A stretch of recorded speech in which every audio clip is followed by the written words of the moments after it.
right, well, let's jump right into it then. Hi, everybody, and welcome.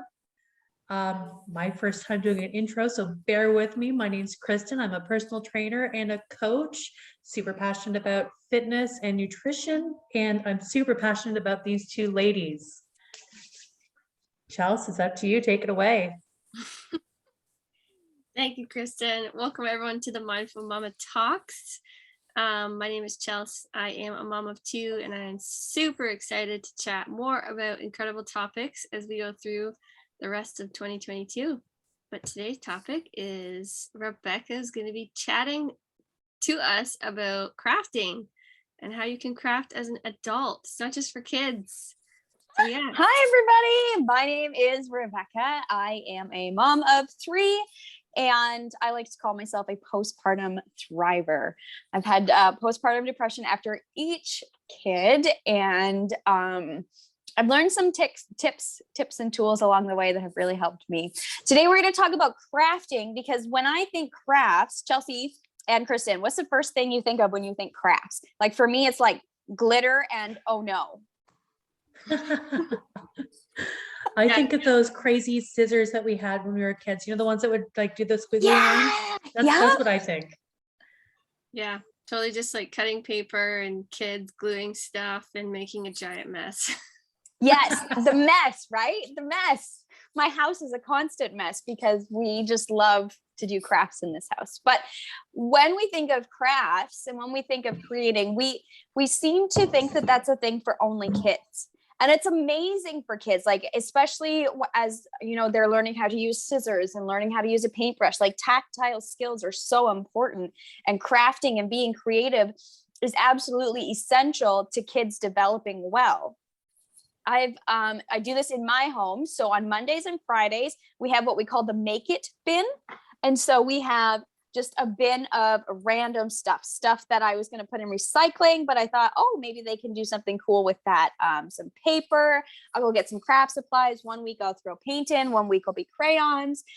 There's always a kind of glue and a form of cutting. And I just let them go to town. And it is so cool to see what they come up with. It's a mess, but it's really cool to see them find all these little pieces and then make something of it. And that is really what excites me about that, is that they are developing their problem solving skills. And I don't know about you, but there are a lot of adults that have very little problem solving skills. I'm sure, Kristen, you work with people like that all the time. They have a goal, they know where they want to be, but they're not sure how to get there, right? I know I've been like that in my life too, where I'm like, yeah, I'd like to, be fit, or yeah, I'd like to do this or do that. And, but I have no idea how to get there. Absolutely. Yeah, that's something we run into a lot. And I think part of it is that we've stopped thinking creative. Somebody pronounce that word properly for me. You had it right, creatively. There you go. We've stopped, like, at some point, I don't know if it was when I became an adult and I went away to school and all of a sudden it was all just papers that I was writing, if it was when I became a mom and I was just in survival mode. But I have rediscovered crafting and doing art this last year. And I wanted to read you guys some stats and some things that I read while I was doing some research for this. So anybody here and anybody of our people listening ever feel anxious or stressed? Or maybe your doctor told you your cortisol levels are too high. I think that's every adult ever. Right. We all have things in our life that we're stressed about. And as moms, we're responsible for keeping children alive and teaching them and creating environments where they can thrive. Like, that's a lot on a person's plate. And so it makes total sense that we're stressed. But I think we have kind of adopted this way of life where it's like, if you're not stressed, if you're not busy all the time, you're doing it wrong. I know that is a thing for me where I'm like, well, I have free time. What am I forgetting? Anybody else ever feel that way? Like, always. What am I supposed to be doing with my time? Right. And there was a study done, and I'm trying to find the source here. Oh, by the Scientific American had an article that said that people who intentionally spend time being creative live longer than those who don't. There's another study that showed they took people's cortisol level and then they had them do an art of some kind, whether that was play music or do a craft or knit, just something tactile that they were doing with their hands. And every single one of them had lower cortisol levels after 45 minutes of doing something creative. And those are only two sources. And these are backed by like scientific studies. And this is something that psychologists and even like family doctors and practitioners are coming to realize, is that in this time of busy and stress and feeling like we have to do everything, and then you add in technology and social media, and then you've got constant consuming and then comparing ourselves to everyone else, we're stressed to the max.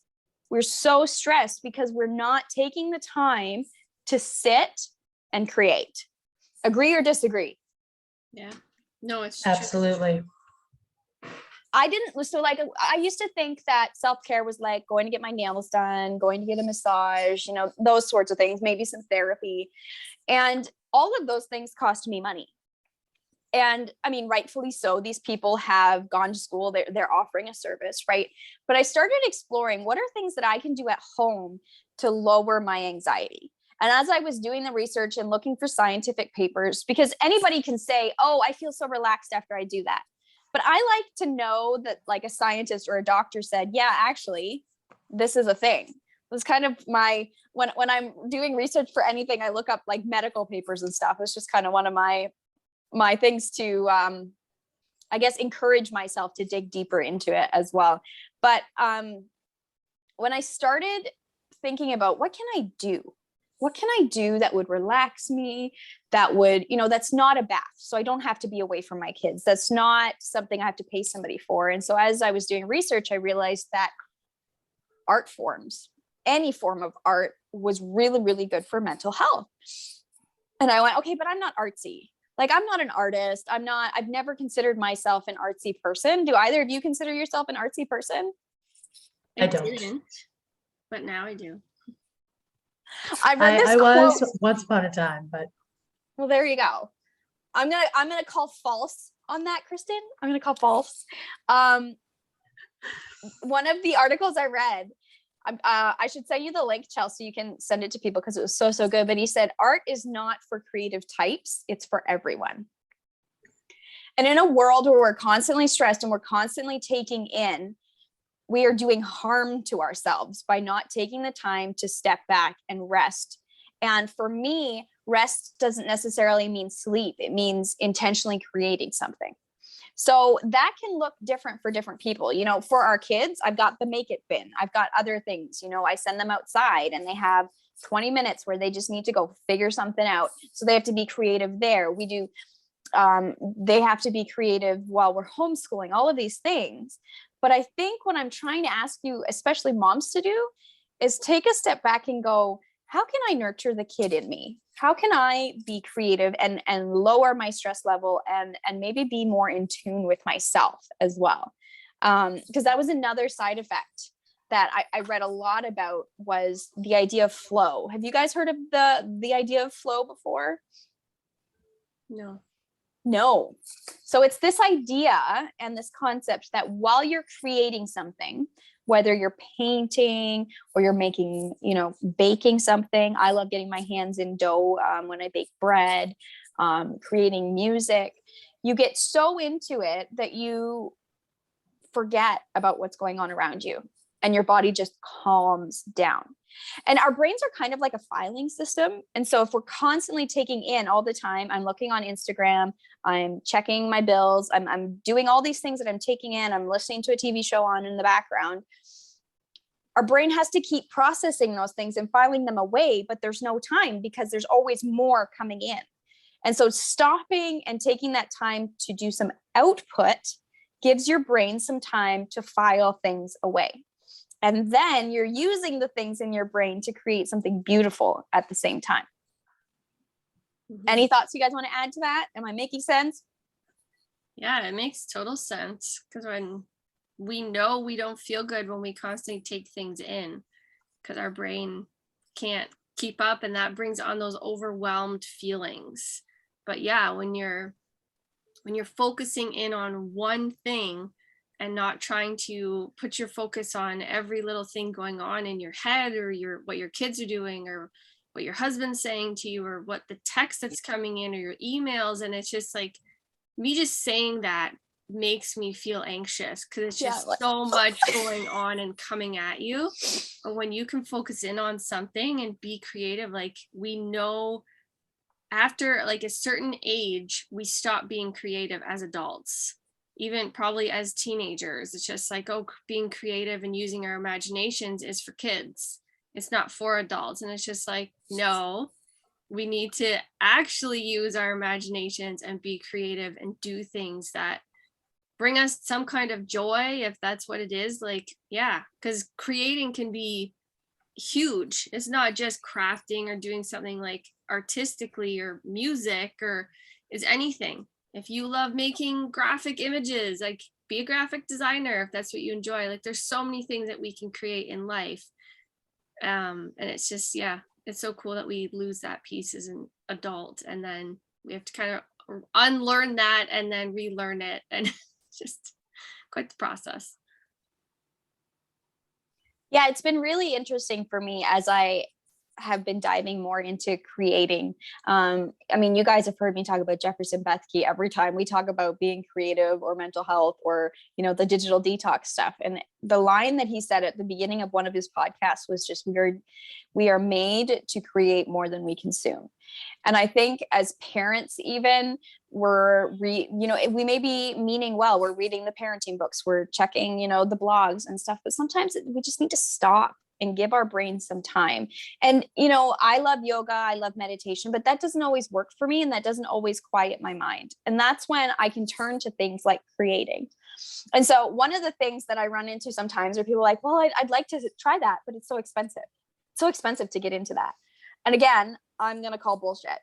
Oops. Are we allowed to say that word? We're a parenting podcast. But I love the dollar store for these things. If you want to try painting, I'm not good at just grabbing paints and painting something on a piece of paper and making it look good. That's not my skill set. But what I love to do is paint by numbers. So for $15 to $20, you can go to Michael's or a craft store and you can get an adult paint by number. You're focusing, you're using different colors. Some of the times you have to mix the colors. And I'm going to turn around and I'm going to show you guys the one that I'm working on right now, because I think it's so, so cool. So this is what I'm working on right now. And so when it's done, you won't be able to tell that it's a paint by number. And it's going to be this beautiful photo of a house in the fall with a red Chevy pickup truck, a classic truck. And so not only am I taking the time to quiet my mind, I'm focusing on something, but at the end, I've created something absolutely beautiful. And there's something to be said for that pride and that sense of accomplishment when you've made something. And so when people say to me, or I used to say, well, I'm not artsy. Well, I don't have to be artsy to do this. There are people that have taken some of the steps away so that you can still take part in art. Another one that I did this Christmas and when we went on our road trip was embroidery. So rather than coming up with the drawing and trying to figure out all the stitches, you can get these embroidery kits for between $5 to $20. The drawing is on there. All the supplies you need, the thread, the needles, the scissors, everything comes with the kit. And at the end of it, you've got a cute little embroidery thing. So we no longer have to come up with everything and collect all the different supplies. And I think that was a hurdle maybe in the past, where it was like, I'd like to try this, but I don't know. It's going to be a lot of money for me to get into it. And I mean, things like dollar stores, like your Michael's, have come up with these kits so that you don't have to do all of the thinking. You can just kind of, pull it out and work on it and just give your mind time to just be still. Mm-hmm. Have you guys tried any of those? When I was a kid, I did. My grandparents used to buy me those kits all the time for Christmas, and I'd goof around with them a little bit. As an adult, I haven't. A lot of it for me is scheduling. That's my biggest hurdle is time. Yeah. And so for me, I actually schedule it in. And I think we need to, and we need to go, okay, this is my self-care.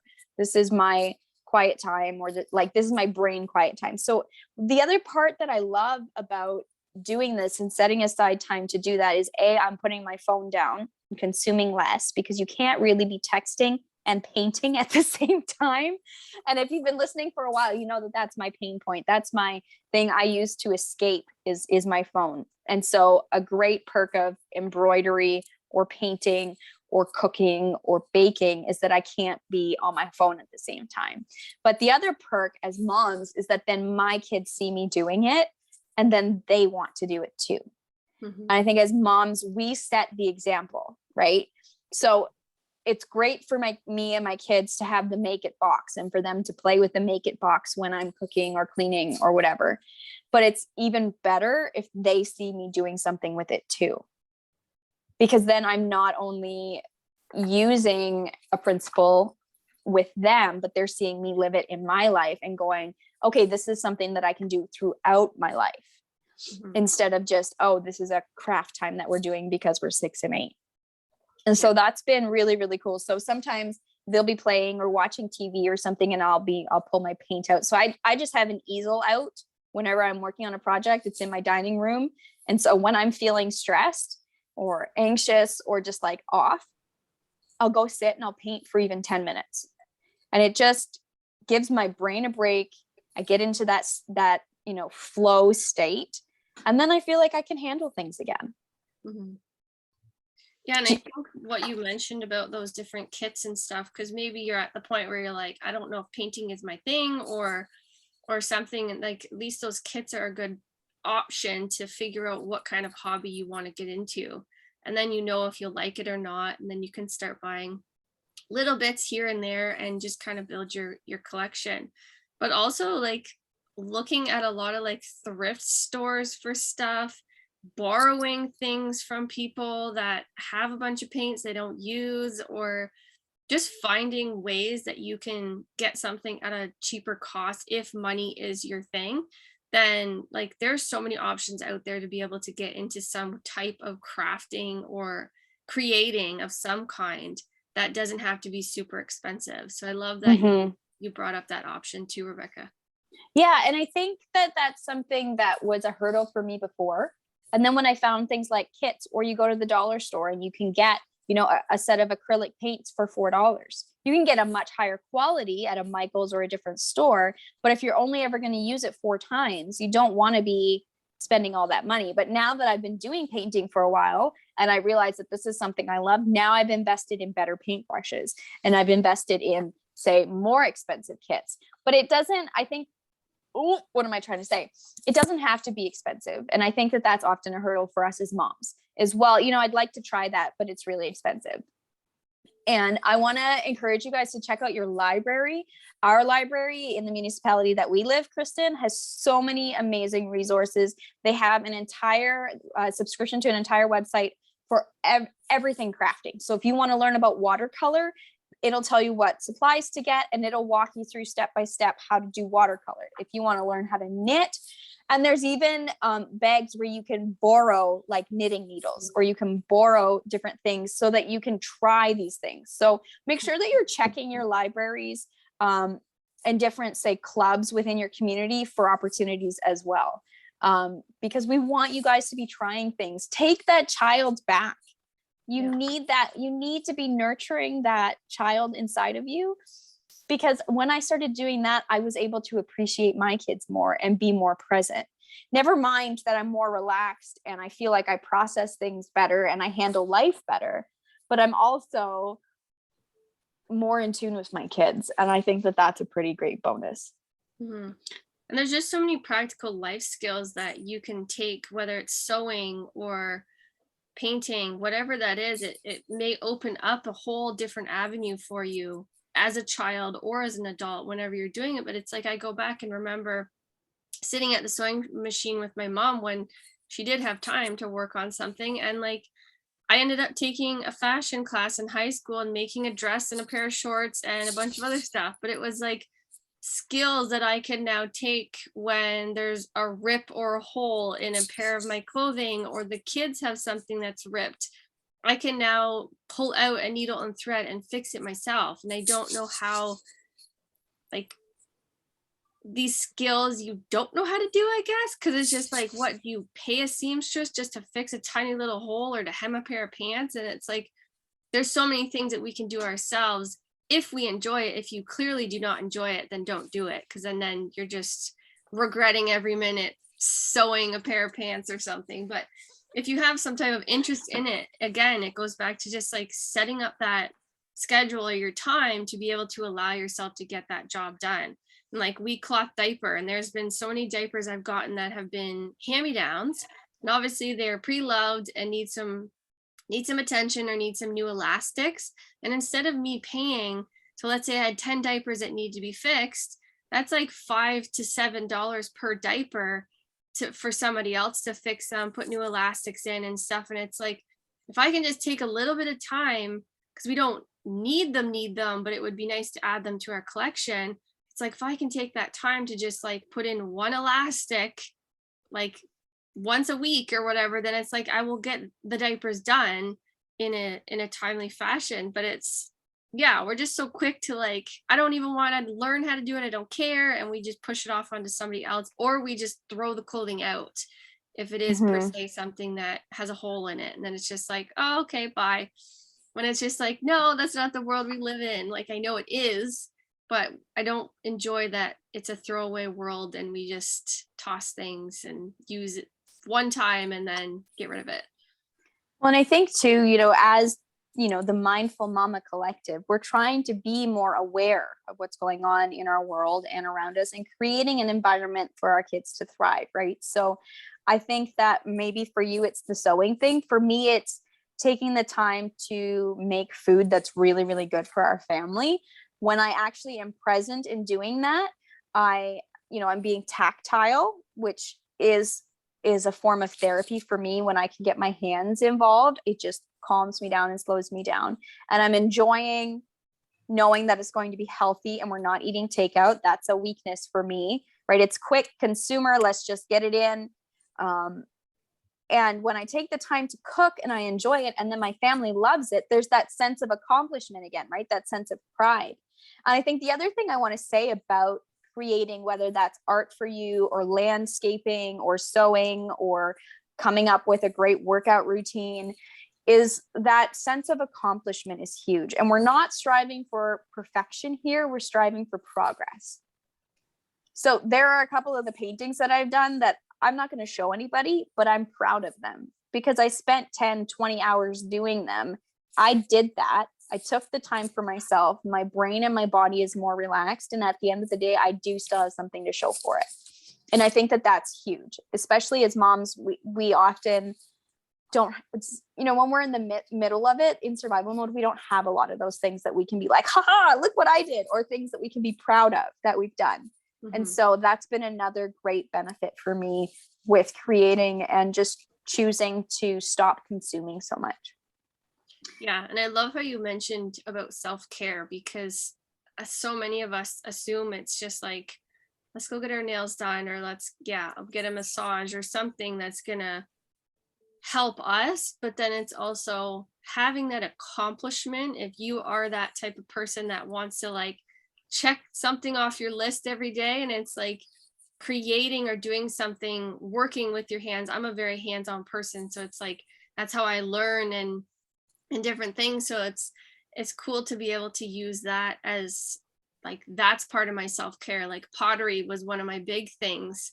I haven't been able to do it in the last 2 years, but it's still something I enjoy and I want to get back to. And I just love, and same with what you said, getting lost in what you're creating. It's just like, that was pottery for me, just like working with my hands, feeling the clay, feeling it cold, or if I had to add water, then just feeling all of that and like creating it on the wheel and everything. So it's just, figure out what I think would really resonate with you and what's going to bring you that kind of joy.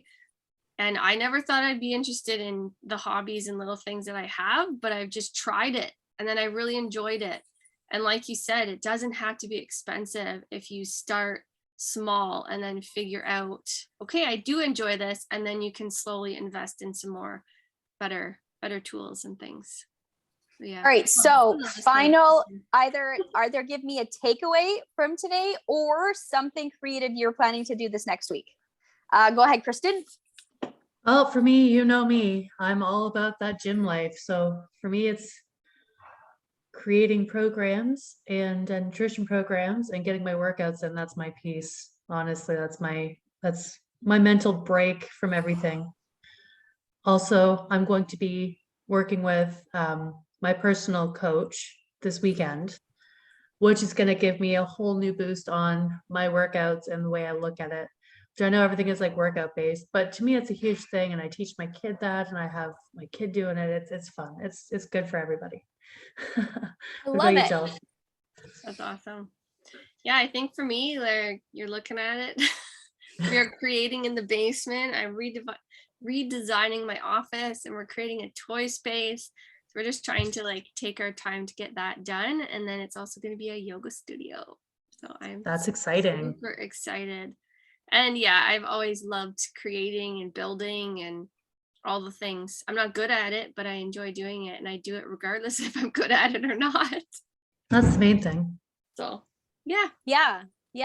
And it really is like, you do not, whatever it is that you're going to spend time making, it's important that you're making it, that you're giving your brain time to create, to stop with the consuming and put something out there. And you don't have to show it to anybody ever, but just know that when you're doing it, you are doing something that is good for you on so many levels. And that is really what we're all about here at the Mindful Mama Collective. And we're looking forward to hearing your ideas and what you've done. Comment on the videos or in our Facebook group and let us know what creative thing you are working on, and let us know how you can how we can support you. I'm Rebecca. You have been listening to the Mindful Mama Talks. We'll see you again next week. Bye. Dun, dun, dun.